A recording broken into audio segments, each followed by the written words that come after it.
Welcome to What We Learned This Week, episode 14. I'm Liz. And I'm Chalene. Where it might not matter, but we're going to talk about it anyway. I'm so thrilled to talk about it. As a matter of fact, we've had quite an eventful, weekend, haven't we, Chalene? Yes, we have. We went to a podcast summit to learn how to treat you as the listener better. To make it more relevant to you. We're looking for ways to just incorporate that into the podcast experience. Yes. You are our shining star. Have you felt... Hold on. Let me get my voice on. Ready? Have you felt more alone, lost in the world? Oh my gosh. No? Stop there. What kind of voice is that? I don't know. It was supposed to be my Oh, that's your Delilah voice, isn't it? Yeah, that's my Delilah voice. Delilah has a voice like that. She does. It's a thing. It's hard for me to listen to that for very long. I actually have a really hard time with it. Delilah, I'm sure you're wonderful. She is wonderful. She has wonderful. 15 kids or something like that. And she's inspirational, and she holds space for all of us to learn and to share our thoughts and feelings. Yes. So we're basically Delilah 2.0. Without the soft and sultry, unless you want that call me at midnight tonight. Just kidding. And we don't have any good songs to play. We don't have any good songs. No. Well, I mean, not like the whole song. You're not singing. No, dang it. Don't worry, I wouldn't sing anyway for it. All right. Well, it's my turn this week. And it is. I thought about something that I learned. And there's nothing that I maybe fully learned or care to talk about or that would fill up 45 minutes. Okay. Interesting. So I was nothing thinking... you care to talk about?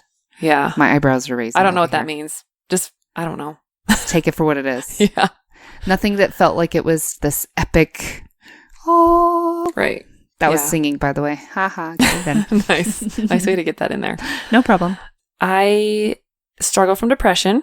Mm-hmm. I think, have I talked about that before? On the podcast? Mm-hmm. I feel like we've touched on it. All right. I feel like it's more normal than not these days, either with anxiety or depression, which are basically pendulum swings. So they're really kind of the same thing. When I first recognized it, it was after my first child was born. Mm-hmm. And I had an emergency C-section. And I remember just feeling so grateful that he was alive. Sure. And that I was alive after all of that. But that bond didn't come right away. And I was so emotional. Like I remember crying. I was watching a sitcom, crying my eyes out. And I was embarrassed because I didn't feel that way. And I'm like, how can I talk to somebody and tell them that I'm not overjoyed over this? Yeah. It was really embarrassing. Oh. And I felt sad for my son that he didn't get to have that experience. And like even thinking about it just gets me so sad that people have to go through that. And I don't know if it was postpartum or if it was related to my thyroid, because I do have Hashimoto's disease, which can, if it's not treated, can cause depression. So I've been playing this game of fix my thyroid, fix my depression, fix my thyroid. Geez. Lots of questions. And there's no blood test for depression. Yeah. And so I think my levels could be normal, but are they really enough normal to make me not feel this way? Or is it really my brain chemicals, things like that? And so I've struggled with depression for 13 years on and off. I don't know if I had it before. Mm-hmm. Chances are I've had bouts of it, but I think everyone has bouts of blue times. For sure. And they can be based on experiences or... Right. That's, like you said, more common than not. I think so. Mm-hmm. And I don't want to diminish that because those are real. But when it's chronic is kind of when you need to look into doing something. And you have to kind of rely on the people outside of yourself to tell you. So is that kind of where the shift was for you after then having your first and realizing that it was more than just, a period of, man, I'm feeling low? What was was there a gauge? What's the litmus test for that? A litmus test for depression? I don't know. Mm-hmm. And I can't tell I'm depressed. I just am down there. When I start to swing back up is when I start to recognize it. So when I start to get better. And then I look back and think, oh, I was so depressed. I wish someone had said something. It's really hard for me to recognize it when I'm down. Mm-hmm. And I remember after I had my second daughter, I had the same kind of experience, the detached feeling. Yeah. I went to my doctor a few months after and I said, I think I was depressed when she was born. He was like, yeah, you were. And I wanted to say, excuse me? I have been suffering for so long, and you knew, and I didn't know. What was he waiting for? Like for the range to get worse before intervention? Maybe. You fill out a questionnaire. Have you filled those out after you have babies? Mm-hmm. And I'm smart enough not to say I'm going to kill my baby. I remember looking at those, and I wasn't at that point. Sure. And I had enough wherewithal to kind of lie on those. Because I thought, I'm okay. It's not as bad as... Oh. And so I think that those questionnaires are really good for people that really are at a crisis point. Yeah. But for those of us that are kind of in the middle or... afraid to say something. It doesn't work. Yeah. Anyway, I have struggled with it, been on medicine, and then I go off. I think I'm feeling better. And then I go on, and it's my husband kind of looked at depression as a personality disorder for a long time and thought, you just can fix it. Just be happy. Right. It's just your thoughts. Yeah. Go out more. There is some truth to thoughts being important, right? I do believe that. But true depression is a chemical issue, and it is not a personality disorder. Right. And so getting him to recognize that, and I think when he saw the difference of who I was when I was on the medicine, he started to realize... chemicals are involved here. Right. It's not just me being lazy or me wanting to sleep all day or me not wanting to be happy. Yeah. Because I did want to be happy. I did want to have the energy. I did want to do all those things with my kids. I didn't want them to watch Blue's Clues all day. Like Steve from Blue's Clues raised my son. Yeah. And I was in a better place. I think I'd had my third child and I had that euphoria. I didn't have the instant depression. It came 6 months later. I was watching for it though. Okay. I had a friend whose mom got involved with a doctor called Neil Nedley. Okay. And she said that her mom teaches these courses about, it was called depression recovery. And now it's called depression and anxiety recovery because, like I said, it is that pendulum. And there's really similar, I really think that there are two sides of the coin. Really? Is really what I've found out through some for of your this experience research. And kind of who you've witnessed and how you've witnessed? Yes. Okay. And plus, the medicine for both of them are the same. Right. So to me, there's some sort of, that's a chemical issue. It's just being treated different. Or maybe how it manifests in each person. It could be. I mean, I've heard, and I don't know how true this is. You might be a better gauge for some of this. My family struggles a lot with depression. I've had my moments. I think we've touched on that in a few of our episodes that there's periods of time I can look back in my life and I would never. Yes. Right? Like I would never relive that. Typically within several months though, it will bounce back. There was one period that I look back now and I do realize I probably needed a little more help. Like you said, it's not a crisis point, so you're just muddling along. But now that I'm here, I can see that wasn't normal, right? Yes. You don't take your kid to preschool, go back to bed after sleeping for 15 hours, and then go down for a nap when he goes down for a nap. And then, you know what I mean? That's probably not the norm. Right. And I'm sure a loved one doesn't really know how to bring that up. They might not recognize the signs. Or they weren't home. I was by myself. Yeah. Your husband didn't realize that was happening? He wasn't home with me. Wow. And I didn't even realize how quick that had happened. And it wasn't every single day. So you delude yourself a little to think that it's, it's a temporary little thing. I'll just do it. I'm still functional. Or you're just so in it, you don't even see it either. Right. Like I said, when you're really down in it, you don't see it till you start coming out of it. And then you're like, whoa. Yeah, that was Suck City. Yeah. Suck City. Yeah. Well, good that you've been there so that you can kind of recognize some of the things that we're going to be talking about today. Oh, so that was my question, though. I didn't even get to that. Sorry. That's okay. I've heard that depression can affect people differently so that, for example, in a man, depression might look more like anxiety or anger over certain things because of how it's internalized or how I mean, and maybe this isn't something we necessarily touch on. I guess I just had kind of heard that underneath the depression was struggling with issues of anxiety or anger specifically. And then that's when it kind of manifested as.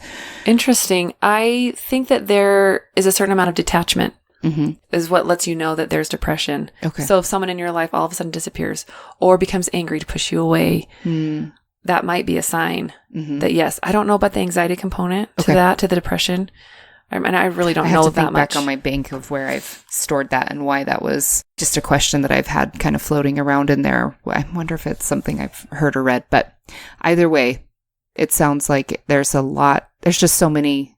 It's complicated, right? Yes. Isn't that the answer we've kind of been talking about lately? Really is. With a lot of things. It's my word of the year. Oh, it's complicated. Yeah, it is complicated. And I don't know personally a whole lot of men that struggle with depression. And I think it's because men don't talk about it. I don't know if all men think that way. Maybe it's just me thinking of my husband thinking it was a crutch. And maybe that's where I'm thinking of it was in terms of I want to say it might have even been my therapist, because she was trying to help me understand that it's just going to look so very different when it manifests in a man versus a woman. I mean, not that they won't have down in the dump days, or some of them truly feel that low and do the extra sleeping and some of the other stuff. But yeah, I have to think back on that. So anyway. Someone told me this one time that men are a Ford pickup. Put the key in it and it works. Women are Lamborghinis. One little thing goes wrong, the car won't work. Because we have all these hormones, all of these things in our bodies that are so complex. Men aren't like simple creatures, right? They're complex too. But with all of the hormones that we have to do the things that our bodies are made to do, right? Regardless of whether or not you're having children, your body is in that stage of going back and forth, swinging in the, I love the pendulum. Right. Example, because it's like that in our bodies. It seems like a lot too. Yes. Every month, girls. I know, whether you want it or not. Yeah. So back to the class, her mom taught this course, and she became interested in this course because her sister was so depressed, almost to the point of catatonic. Oh, wow. So she would talk about her husband would have to pull her up to seating position, put on her shoes for her, tie them, and almost drag her on a walk around the block to get her out, you know. So this Neil Nedley, really interesting guy. When I first looked at his picture, I was like, he is a crazy man. I am not listening to what he has to say. Yes, I'm so judgmental. He does not photograph well. Sorry, Neil. Maybe you've had a different photographer now. But he's an MD. And he was working in a hospital, and he kept seeing people with depression come in. And when you look in the diagnostic manual, right, doctors have a manual that they can look up symptoms or, you know. The DSM, right? Yeah, DSM. And depression is recognized by a cluster of symptoms. That's it. A cluster of symptoms. Okay. So he thought, I want to do some research on depression.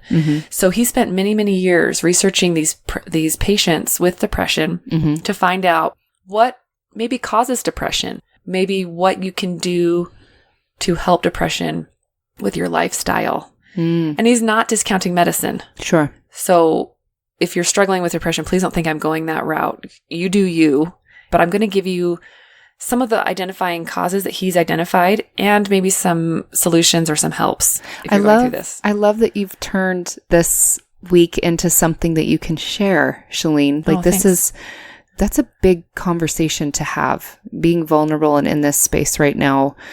That is, I don't know, for me, when it hits home, that's hard to talk about sometimes. And I always get a little bit, okay, 2 seconds. I get a tiny bit caught in my head of, I have to provide the world with something, or we've been doing this, what we've learned, right? And I love that you're like, there wasn't anything phenomenal, but this is something I've learned in the past, or something that I want to share because it means something to me and has meant something to me, how it's affected me. So thanks for your, we need like to call these vulnerable moments. What are they? Let's think of something more candied than that. Can we sass it up a little? I don't know. Drunk dial voicemail. All I thought was VM voicemail. And I'm like, okay, that is not where we're going with this. like open hour.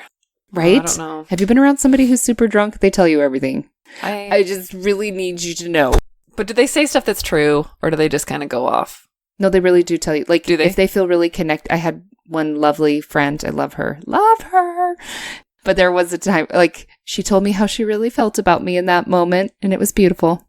That's awesome. I don't drink, but I always picture, like, I would love to picture myself as the party girl, but I'm probably the girl. She's already the party girl, just so you know. She doesn't need to drink for that. I was going to say, I'd probably be the girl crying in the corner. I always think about that, like, it'd release all your inhibitions. Yeah, and then I'd be the one, I'd want a party, and I'd be crying in the corner. Have you ever watched the show Brooklyn Nine-Nine? Wait, we've talked about Brooklyn Nine-Nine. Yeah, I haven't. Amy Santiago is one of the detectives in there. And they always talk about how many drinks Amy it is. 1 drink Amy, 2 drink Amy. Funny. She goes through all the phases. One of them is like throwing herself on every person, and one of them is dance party Amy. One of them is That's like funny. It is hilarious. And Oh it my just, gosh. so you might be all the drinks, Chalene. 5 drinks in and you're like, woohoo! 7 drinks in and you're crying in a corner. I don't know. Yeah. We should experiment on this one time. Well, should we? Yeah. Mom, I'm not going to experiment. Okay. Just Don't worry.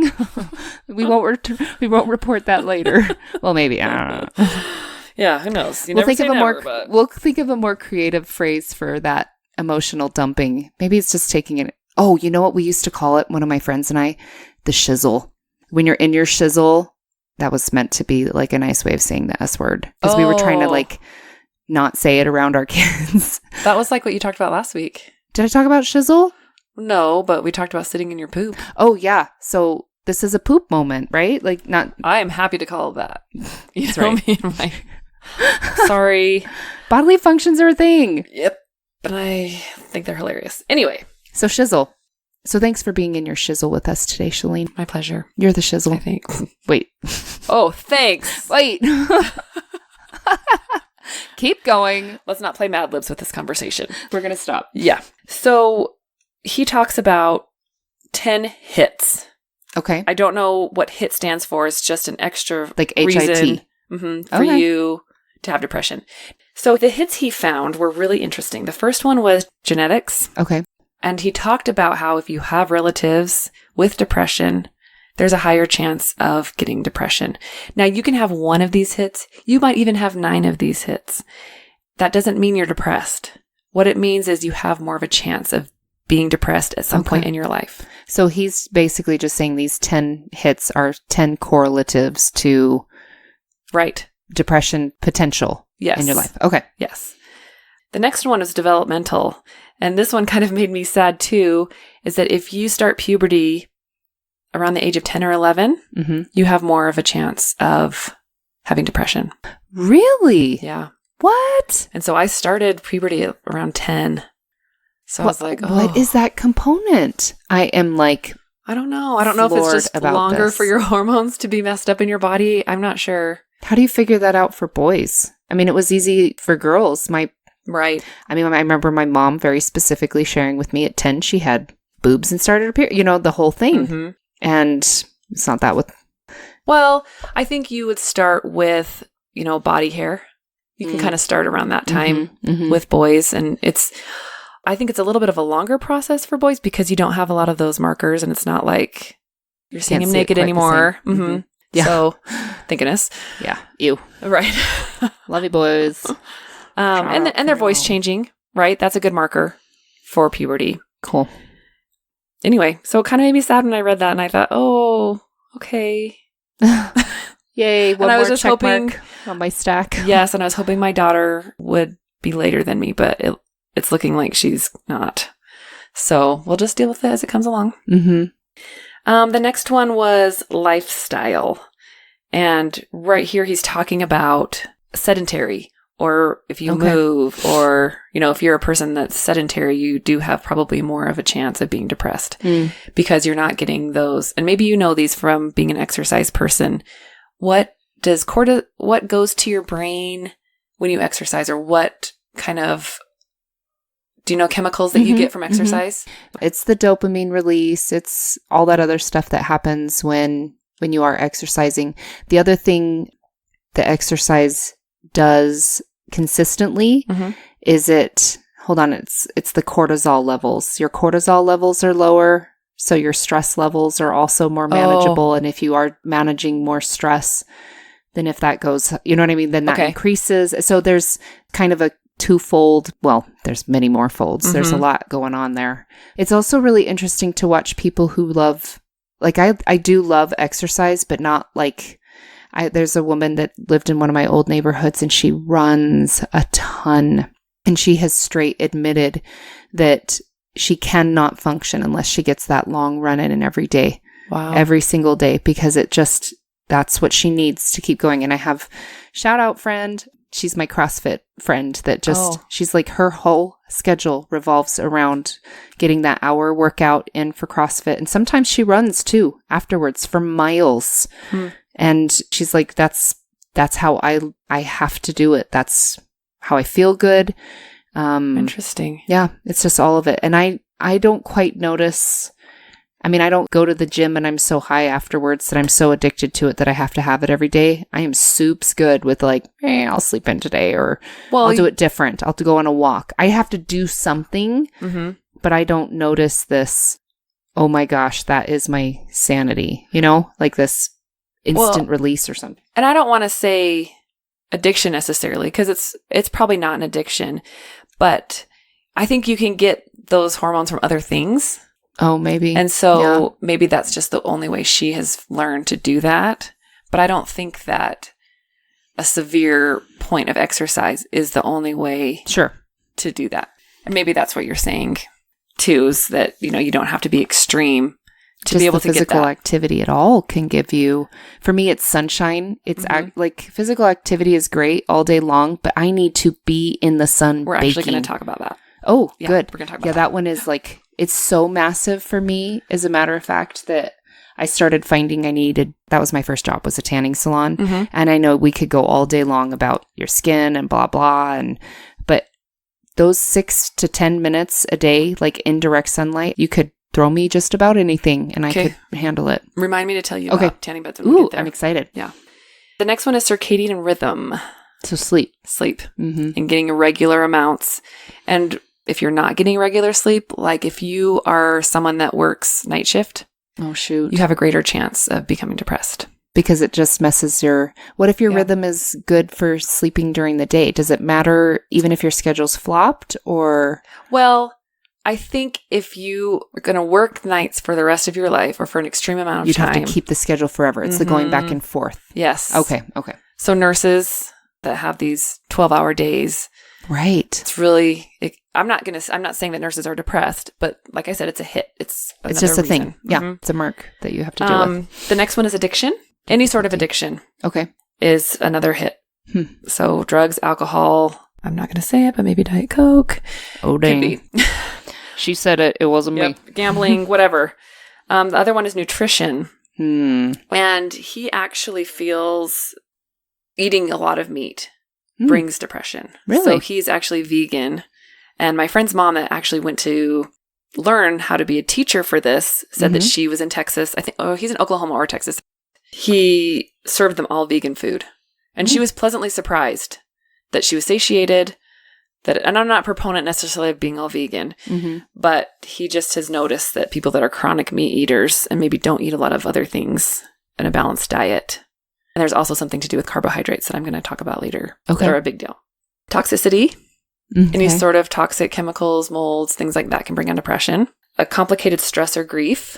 Okay. Situational then. Yes. So for you, the trigger point might have truly been, you had a baby. Yeah.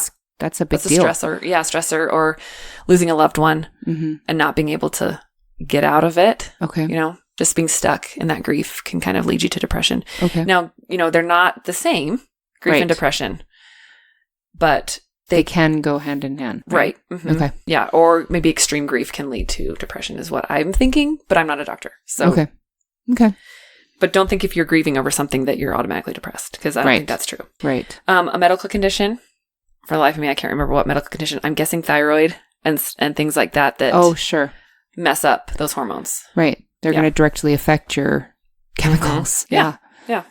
And then frontal lobe issues. Do you know that's about what he says? He's that's on his list. Frontal lobe issues. Yes. Do you know much about your frontal lobe?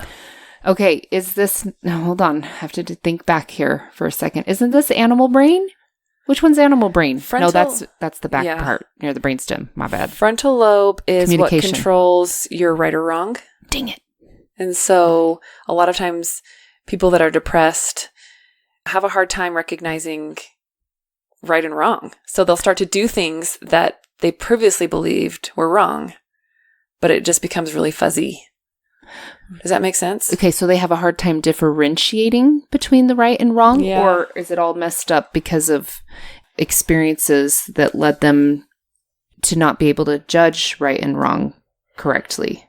Yes, I think they're not able to judge and make good decisions. So if you have issues with your frontal lobe, Okay. you'll have these other things, which I think leads to depression. Interesting.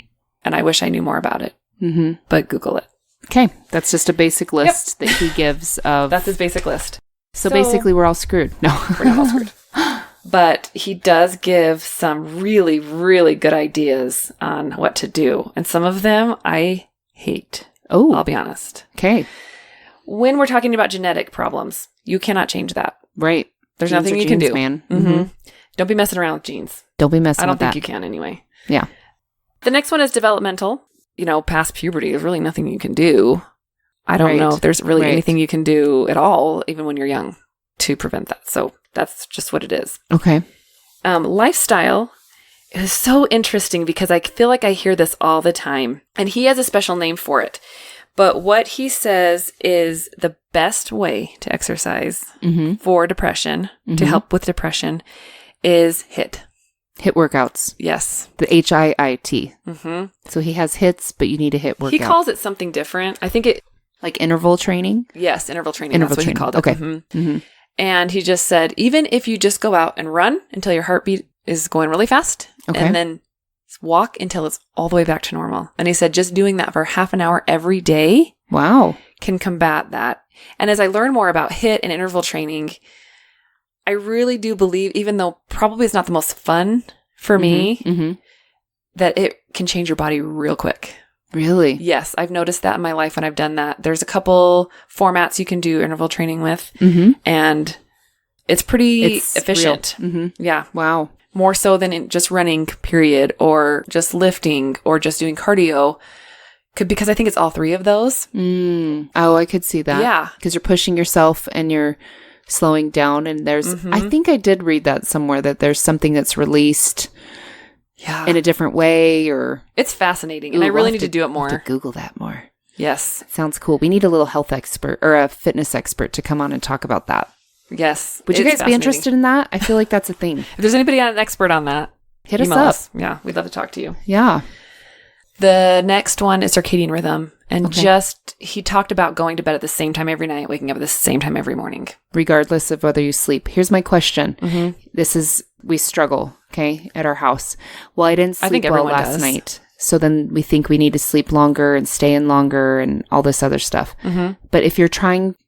correct me if I'm wrong, but everything I've heard about naps that's not the issue. The issue is getting your body's rhythm. And you can only do that if you're going to bed at the same time, getting up at the same time. The reason I'm asking about the getting up one is because I want to throw it in my husband's face, if I'm going to be honest. I want to be like, listen, remember how you think we have a lot of sleep issues at our house? I don't. I can sleep all the time. Anytime, anywhere, all the stuff. Usually, yeah. Unless my brain is like really, really not able to quiet down. But yeah, my husband, I love you, honey. But he's always like, well, I didn't sleep well last night, so I'm going to sleep longer, or just lay around, or whatever it is. And I'm like, you are messing it up. And you don't go to the bed at the exact same time every night. You have to, right? Yeah. I think do the best you can. Things just happen in our lives to mess that up. But being as regular as you can and forgiving yourself when you're not. Because there's no point of beating yourself up over that. So don't go home with the sleep stick and say, this is what you need. Right. All right. I heard that message loud and clear. And this is his own perspective, and I've heard different things from lots of different medical professionals, but he said sleeping for 6 to 8 hours. He said not more than 8. Not more than 8. What? And then he also talks about bright light therapy. Okay. Yeah. And using that to help you wake up in the morning. Oh. That was really interesting. I thought that he said that you're supposed to get in light within 10 minutes of waking up. Within 10. Interesting. Yeah. Well, that makes a lot of sense. When I lived in Alaska several different times, we always talked about SAD lights, seasonal affect disorder, because you just don't have the sun out enough. You don't. And I mean, I remember a lot of Alaskans owning tanning beds or it's lights a real that they thing. would sit under during the day, but I didn't know it was within, like if you do it in the morning, it's that much better. I didn't realize that. Yeah. And I've also heard getting it on your chest. Oh, The sunlight on your chest is really important. It kind of absorbs more vitamin D for some reason. Or back of your knees. Okay. Is what my dad's doctor always told him. Oh. Because he has a difficult time absorbing, vitamin D and B. Okay. I like that. Yeah, the back of your legs, bare skin, back of your legs to the sun. Yeah, 5-10 minutes. Wow. Random, right? Mm-hmm. We love you, son. And he said that this is particularly useful for pre- and postpartum depression. Oh, sure. I could see that. Yeah. To just try and get you regulated or back into balance fairly quickly. So I did have a light, and he talks about, here's, in case you want to get a light, if you have a 10,000 lux light, you need to be there for 30 to 60 minutes a day, or a 2,500 lux light for 1 to 2 hours a day. So get the bigger lux one. They're not very expensive. Really? Like you can Amazon it even? Yeah. We should put that in the notes. Yeah, I wonder if it, I mean, link. just for anybody that might be kind of interested, having a resource quick like that Definitely. is, I mean, not go out and buy yourself lights and you'll be fine, but this is tangible. I love that. Right. I have a friend who is a toxicologist, so he has his PhD, and he loves to read medical journals. He's that kind of person. And a study that he read said that, you know, going in a tanning bed, like you said, for 5 to 10 minutes, your risk of dying from depression is higher than your risk of dying from skin cancer. Yeah. So it's worth going in a tanning bed. I mean, obviously, if you have skin cancer in your family and that's a worry to you, you can figure out a different way. Right. But if you do go to a tanning bed for depression, for that specifically, then it's okay, because you don't want to have depression related to illnesses. Yeah. You'd rather have that vitamin D. So take that for what it is. I know people are scared of different things, but information, so you can make your own, decisions. Exactly. Yeah. Exactly. That's great. The next one was addiction, and he advocates cold turkey. Just get rid of it. Just get rid of it if you have an addiction. I don't know. Haven't had any severe addictions that I feel like I need to go to rehab for. Yeah. But I think avoiding them at first, if you recognize that you're an addictive personality, kind of avoiding certain things. Sure. And I definitely think I'm an addictive personality. Do you think you're an addictive personality? No. No? I mean, if I tell the story of my youth and some of the things I got involved with, it was really easy and always has been for me to walk away. Oh, It's that's awesome. It's just not a thing. I don't like how it makes me feel. I don't need it. I don't like the loss of control. I mean, it's that simple down to caffeine. I can't even handle caffeine. Seriously. Like if I get a really bad headache or I need to regulate some of my afternoons are tricky. If I'm really busy and I know I have a trillion things to do and I'm tired, and I'll bump up my caffeine, or bump up meaning I'll have some for any, like you won't have a 44 ounce from Sonic, right? No, ma'am. We're talking like typically it accompanies, when I'm that tired or low, it typically accompanies actually a headache already. So I'll take one Excedrin or something and I'm good. Awesome. Yeah. Awesome. Well, I think that's such a blessing that you don't have a personality. I mean, I know we're all different. It's just, for me, it was just, I don't know. Yeah. Don't want it. Don't need it. I like the taste though once in a while. Bubbles. The bubbles. The next one is nutrition. And he talked about how people on a low carb diet have a more risk of being depressed because carbs give serotonin to the brain. So It's every proven. time I need a cookie, it's for a reason. Now that is my maybe. addiction. If we're just going to be, I know people say that and they're like, oh, chocolate, oh, whatever. But I'm not even joking you when I'm like, no, really, that's what I reach for. That is awesome. Give me some of that. He talked about how nutrition is often overlooked and how in a lot of junk food or processed food, there's low levels of vitamin B12 and no folate. Oh, okay. Right? Which is what you get in carbs, right? And vegetables. And, like I said before, he's a vegan, and he talked about also omega-3 fatty acids. Oh, okay. And plant sources for that. There's a lot of plant sources. Did you know that? I feel like I should. So flaxseed is one of the best ones. Actually, soybean oil, gross. I don't know why I have that feeling towards soybean oil. It's probably because my mom has done a very good job of making me use other things. Can you use other variations of soy? Yes. Soy has a lot of omega-3s and walnuts, which I hate Ooh, walnuts. I don't like so them either. much. But you could use walnut oil, maybe. The only good walnut I've ever had was I had chocolate on some vegan tacos. Oh. And it was chopped up really fine with some other stuff to be the filling. Oh. Like it was probably replaced meat. soaked, I'm sure. It was so good.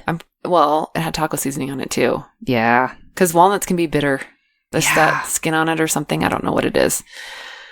So just the supplements that he talks about being important are tryptophan, which I think you can get from food. Maybe Google it. Okay. Vitamin B12, omega-3s, which we hear about all the time. All the time. Mm-hmm. Folic acid and reducing cholesterol. But I don't know. The cholesterol thing is iffy to me. I really feel like it's a genetic issue. Mm-hmm. But I that's agree. my own feeling. Mm-hmm. And he said plant-based diet, which I do think that most of us recognize that more plants and vegetables in our diet is good. Right. Even though we don't do it, I think most of us recognize that it is good. Right. Yeah. Mm-hmm. One thing I forgot, I'm going to go back. The thing that I hate the very, very most is for circadian rhythm. And it's a contrast shower. Oh, and they're the worst. They are the worst. Oh, and you're supposed to end on cold. No one should ever do that. That's what was horrible. The only thing I could think is if I get really, really hot enough, then maybe I wouldn't mind going cold for a second. How long do you have to do it? Like there's a formula he has. Like 30? Okay, 30? I got it right here. Your cycle 1 is to gradually allow the temperature to be as hot as you can. But don't go higher than 104. I don't know how you know that. I wouldn't. And then turn the faucet all the way to cold while rinsing your entire body for 30 seconds. So like you're like rubbing your whole body. So you rub your body for 30 seconds after it goes entirely cold? Or during just the turn it process cold of? and then start doing that for 30 seconds. It'll go cold pretty fast. Yeah. Then cycle 2 is turn the water back to hot and stand under it for 1 to 2 minutes. And then turn all the way to cold for another 30 seconds. And then you repeat that again. Hot, cold while rubbing yourself. So that's 3 times. Okay. And you end on that cold. And he says you're supposed to do it before you go to bed. What? Mm-hmm. Terrible. And I was worried about my feet because my feet, when they get cold, don't warm up very quickly. But there's something about that my feet weren't cold. Really? Mm-hmm. I don't know what it was. This would be torture. It's not fun. It's not fun. But I would feel like people who are seriously depressed, it's very useful for them. Right. For the rest of us, you probably are okay. Just take your hot. There's other health benefits, aren't there, though, of the hot, cold showers? It increases your blood supply, your heart. Yeah. I think it's like athletes do it. And I mean, like, not just, I went to the gym today. If they're really deep training for stuff, it's a thing.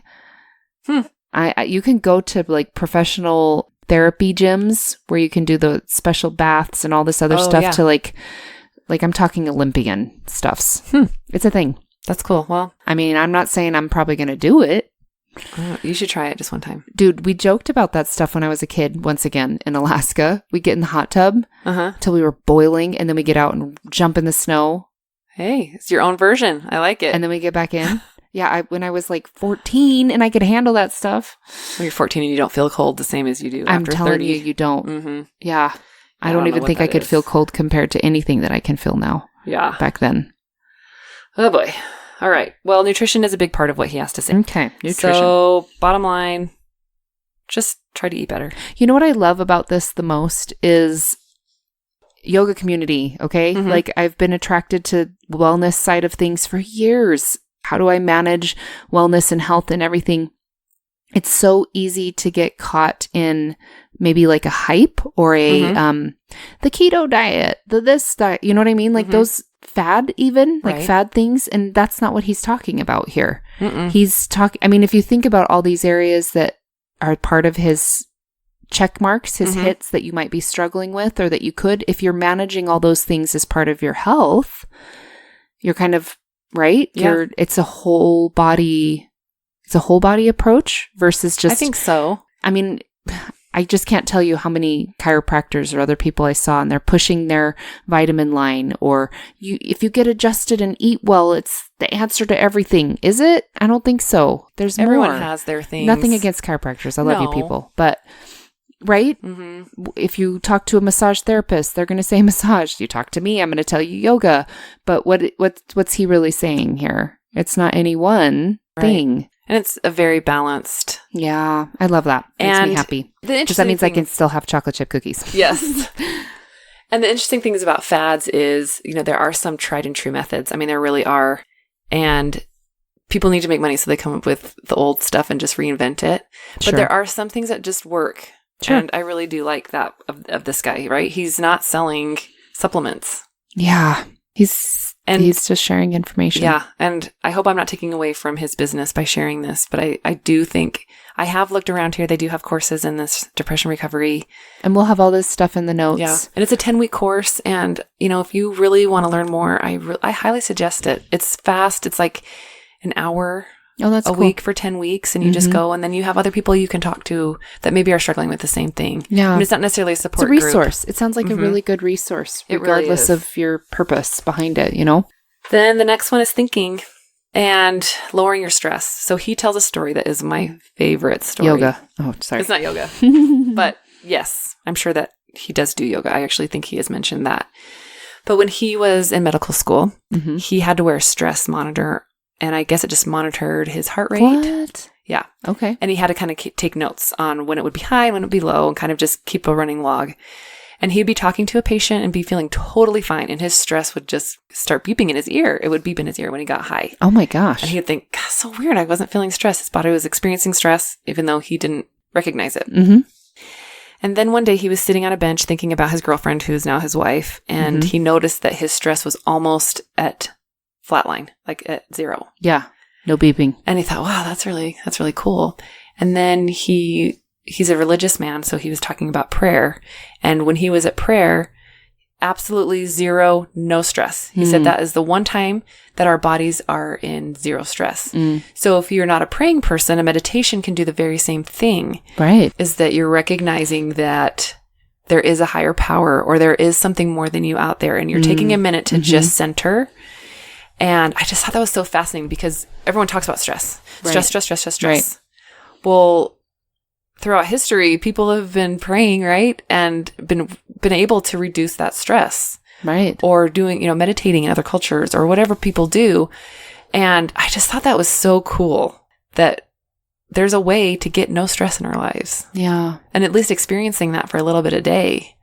And it's funny when religions say, you should be praying every day. Right. Well, maybe it's more than just praying in your heart. Yeah. And maybe it's more than communicating with deity.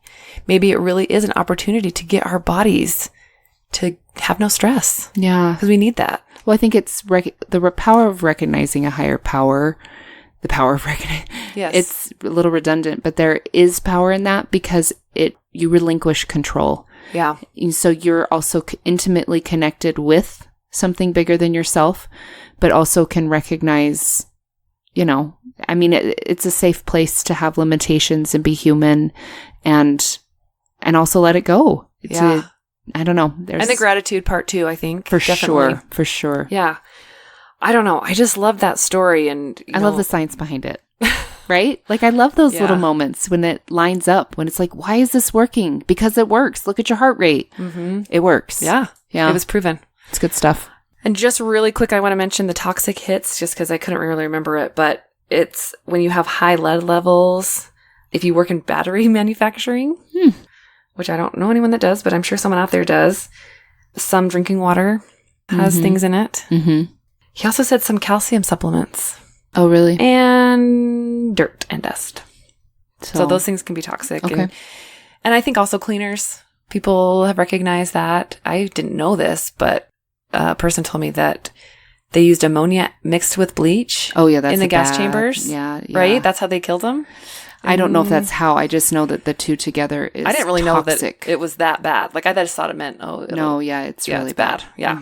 Don't do that. Don't do that. And mercury is also very, very bad. My friend said that her dad would bring home mercury for them to play with and they would like roll it in their hands. Oh my gosh. And all of them have thyroid problems. All of them, like some of them have really bad depression. Oh, so don't let your kids play with broken thermometers or mercury. I will try to remember that next time I'm... Even though it's super cool the way it, rolls and stuff like that, it's very bad for you. Okay. So the last couple things I want to talk about are thoughts. Okay. And they talk about cognitive behavioral therapy. Have you heard of CBT before? Yeah. Pretty much what you go to a therapist for, right? Yeah. And I think sometimes you do need a guide to take you through it for the first couple of times, but it is something that you can do on your own. Oh, okay. And it is really good to just change your thoughts. And we've talked ad nauseum about that, and I'm sorry, but I will probably continue talking about it for the rest of my life because there's so much power there is in our thoughts. I was reminded of that this morning when I was doing my affirmation. Were you? I was. And I thought, okay, I'm really trying to believe this, but anyway. Well, part of it is what you're surrounding yourself with vibrationally, right? Mm-hmm. Words have power. They hold a vibration. And it is just the more you surround yourself with that, the more that hopefully you'll line it up or it will all align to you. Yes. Is the idea. That's the hope. Mm-hmm. And the last one I want to cover is the frontal lobe. Oh, geez. Okay. Now, do damage if you got it there. But listen to this. Listening to music, classical music, 30 minutes a day can rewire your frontal lobe. There's actual science. That's super that it can cool. Basically sew back your frontal lobe. Wow. You don't even have to like it. So put it on in the car when you're driving somewhere. Or put it in the background noise. Mm-hmm. And I need to do a lot better at that. And my kids hate it. They're like, oh, what is this? But they don't have to like it to have the benefits of it. And I just think that's so fascinating. You know, we were talking earlier about music and the math and how all of it kind of intertwines in our life. And the vibration again. Yeah. The actual numbers and science that exists behind it, because that's all that music is, right? Isn't that cool? How you sequence numbers. It is. It's fascinating, actually. Humans are cool. I mean, we're weird, but we're cool. So back to carbohydrates. The research shows that carbohydrates are used almost exclusively by the brain for optimal function. So I'm sorry, people that are on low carbohydrate diets, you do you. But my personal feeling and the experimenting that I've done in my life, I do need carbohydrates. I do get depressed when I don't have them. I do have some more symptoms. And maybe it's because I have all the other ones. Right. You know, adding on to it. So you're more susceptible even? Oh, or yeah. It's like a scale thing? Yeah, I did a 10-day Candida cleanse. Oh my gosh. Which means you can't have... Those things are brutal. Any sugar or any... You're eating basically raw lettuce all day long. It's terrible. And nuts. And I think I could eat meat. Lemon juice, vinegar. And my husband, not even one vinegar. Night, I think I was like 7 nights in, and he was like, Chalene, where are you? I'm really worried. Oh, wow. That's kind of scary. Because he's never really put words to it like that. And I was like, okay, I'm done. I got to stop this. Yeah. And turns out I didn't have Candida anyway. Thank you very much. But depends on who you talk to. All of us are running around with Candida all the time. I don't think it's as big of a monster. Well, hello. But I don't know. I'm not a doctor. Have yeast and sugar and bacteria in us. Of course we do. Maybe it's just how, once again, we could go on that. We could, and I'm going to throw the feelers out. If you know a little more about that, I'd love to hear it. There's so much out there. There's just so much information. And again, that's what I love about what he's presenting here is there's a very large balance he's asking you to hold space to create. So what I'm hearing that is those are the optimal conditions that you can support yourself with.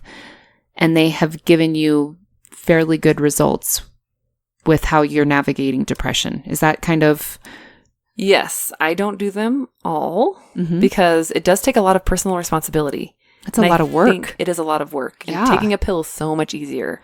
Well, not even just that though, but can I just ask this? If you're struggling with depression, that's a lot to try and manage if you're already struggling getting out of bed, if you're already struggling managing what you're trying to manage, and then to have to count on the, checklist all those things too. I mean, does that feel... It does, but also... Or does it empower you a little? This is what I can work on when I can. Yeah. But I also feel like, especially people that have been depressed for a long time, it sucks to be that way. And you miss so much. Yeah. So if you have that behind you of like, I don't want to miss out on life anymore. Yeah. It gives you a little fuel to want to try these things instead of just existing, right? And that we've talked about, just existing isn't a happy place to live anyway. Right. I'm really grateful that I had this in my life. I'm really grateful that my friend was in the right place at the right time, and I was too, that she could share this with me. And I'm grateful to her mom for teaching us and being willing to do it. She didn't get paid for this. Yeah, she just shared. Because she felt so strongly that how important it was. Wow. And I'm really grateful, Mel. I'm grateful for your mom. I'm grateful too. You're here. Yeah. I'm sharing with functioning. us. All right. When you're at the pool, are you a layouter? Yes. With a dip every occasionally? Or are you a swimmer playing with your kids? I have to get in the zone to do it. Yeah, me too. I love water. I love water. You do? I do. My happy place when I teach this in yoga is the beach. Huh. Love it. I don't have to be in it. Well, that's what I'm saying. Being in the water sometimes. I think I need adult swim lessons. I'm actually serious about that. Okay. I've looked at it before. Exist. Yeah. Just to get me a little less afraid. After going to Hawaii all the time and visiting my parents, I can manage now, like being in waves and, on the surf and body surf and all the other stuff. Like I can handle that in a way I couldn't before. But the water has to be really, really, really warm. That's my actual issue, is I have to be warm enough, because when I get cold, I can't even think straight. I'm cranky. Yeah. So it's not that I don't love water. I don't love cold. Yeah. I'm the same. It doesn't matter if it's boiling outside and I'm in a cold pool. I'm freezing when I don't like that feeling. Yeah. I'm the same. So I'm a layer outer. I am too. All day long. And I like to watch them. Creepy, right? I know. No, it's not creepy. I think it's awesome. I just like to watch Storing them. those memories in your head. Yeah, but ask my one kid and he'll be like, you never do anything with us. So there's that. Okay. No crack on parents, but did your mom play a lot with you when you were a kid? Never. Neither did my mom. Like ever. Why do our kids need us to play with them? I don't know. I mean, we set them up for that, I guess. I don't know. I feel so guilty when I don't, but then I'm like, I had a really great childhood and my mom didn't. I'm an adult. Play with me. Why do I need to play? Like, there are memories that we build and conversations we have and things, what do you weigh in? Weigh in, my listener friend here. Yeah. Tell me what you think. Play? How did we get so deep again? We were trying to be lighthearted. Funny. Dang it. Well, sorry about that. But we are so grateful that you chose to listen to us today. And thank you for sharing your vulnerabilities with us, you're right? Welcome. I can't even believe I teared up a little bit. That's like twice in 5 days for you, Chalene. Yeah. I feel really blessed to actually. Do you? I do. I totally confess. Like when I have that, I'm like, oh, we're in like Flint now. Like you and I, we're like this. We're peas in a pod. Because we shared tears together. I'm serious. Okay. It makes me. I'm like getting all sweaty now. Whew, being vulnerable. Need to cleanse from that afterwards. Maybe. Yeah. But just a reminder to keep your September 13th through 15th open. Signups will be coming soon for the 13th to 15th for the What We Learned This Weekend retreat. We hope to see you there. Really, we do. We'd love to meet you and have you share some vulnerabilities with us too, because it's so important to keep on learning. Because it does matter. And so do you.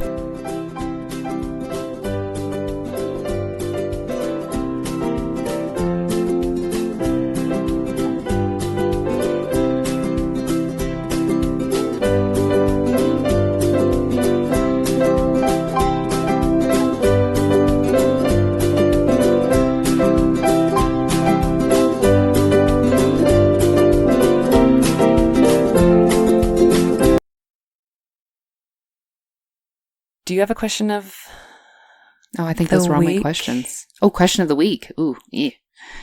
I did. You did? I did. I was with my kids. Hold on. We were in the grocery store. Yes. Wait, did we do last meal before? Mm-hmm. We did last meal? Mm-hmm. Dang it. And we did orange juice. We did just beverage last time. Yes, what is with our food? One. What is with our food obsession? Movies. I don't know. Okay, never mind. I don't have one anymore. Because I just asked him, like, we were walking up and down the aisles, and I think he said that he just told me randomly. He's like, if I was a food. Oh, that's cute. I was like, oh, okay. Good to know. Pasta boy.